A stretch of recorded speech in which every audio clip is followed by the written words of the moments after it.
परमेश्वर की ओर से इब्राहिम के बुलाए जाने का वर्णन। यहोवा ने अब्राम से कहा, अपने देश और अपनी जन्मभूमि और अपने पिता के घर को छोड़कर उस देश में चला जा जो मैं तुझे दिखाऊंगा, और मैं तुझसे एक बड़ी जाति बनाऊंगा और तुझे आशीष दूंगा और तेरा नाम बड़ा करूंगा और तू आशीष का मूल होगा, और जो तुझे आशीर्वाद दे उन्हें मैं आशीष दूंगा, और जो तुझे कोसे उसे मैं शाप दूंगा, और भूमंडल के सारे कुल तेरे द्वारा आशीष पाएंगे। यहोवा के इस वचन के अनुसार अब्राम चला और लूत भी उसके संग चला। और जब अब्राम हारान देश से निकला उस समय वह 75 वर्ष का था। सो अब्राम अपनी पत्नी सारै और अपने भतीजे लूत को और जो धन उन्होंने इकट्ठा किया था और जो प्राणी उन्होंने हारान में प्राप्त किए थे, सबको लेकर कनान देश में जाने को निकल चला। और वे कनान देश में आ भी गए। उस देश के बीच से जाते हुए अब्राम शकेम में, जहां मोरे का पांज वृक्ष है, पहुंचा। उस समय उस देश में कनानी लोग रहते थे। तब यहोवा ने अब्राम को दर्शन देकर कहा, यह देश मैं तेरे वंश को दूंगा। और उसने वहां यहोवा के लिए, जिसने उसे दर्शन दिया था, एक वेदी बनाई। फिर वहां से कूच करके वह उस पहाड़ पर आया जो बेतेल के पूर्व की ओर है, और अपना तंबू उस स्थान में खड़ा किया, जिसकी पश्चिम की ओर तो बेतेल और पूर्व की ओर ए है।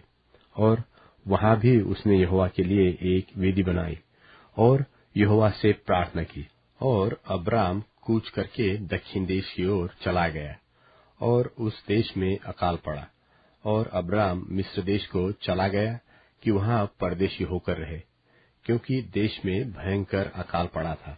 फिर ऐसा हुआ कि मिस्र के निकट पहुंचकर उसने अपनी पत्नी सारै से कहा, सुन, मुझे मालूम है कि तू एक सुंदर स्त्री है। इस कारण जब मिस्री तुझे देखेंगे तब कहेंगे, यह उसकी पत्नी है। सो वे मुझको तो मार डालेंगे, पर तुझको तो जीती रख लेंगे। सो यह कहना कि मैं उसकी बहन हूँ, जिससे तेरे कारण मेरा कल्याण हो और मेरा प्राण तेरे कारण बचे। फिर ऐसा हुआ कि जब अब्राम मिस्र में आया, तब मिस्रियों ने उसकी पत्नी को देखा कि यह अति सुंदर है, और फिरौन के हाकिमों ने उसको देखकर फिरौन के सामने उसकी प्रशंसा की। सो वह स्त्री फिरौन के घर में रखी गई, और उसने उसके कारण अब्राम की भलाई की। सो उसको भेड़ बकरी, गाय बैल, दास दासिया, गधे गधिया और ऊंट मिले। तब यहोवा ने फिरौन और उसके घराने पर अब्राम की पत्नी सारै के कारण बड़ी बड़ी विपत्तियां डाली। सो फिरौन ने अब्राम को बुलवाकर कहा, तूने मुझसे क्या किया है? तूने मुझे क्यों नहीं बताया कि वह तेरी पत्नी है? तूने क्यों कहा कि वह तेरी बहन है?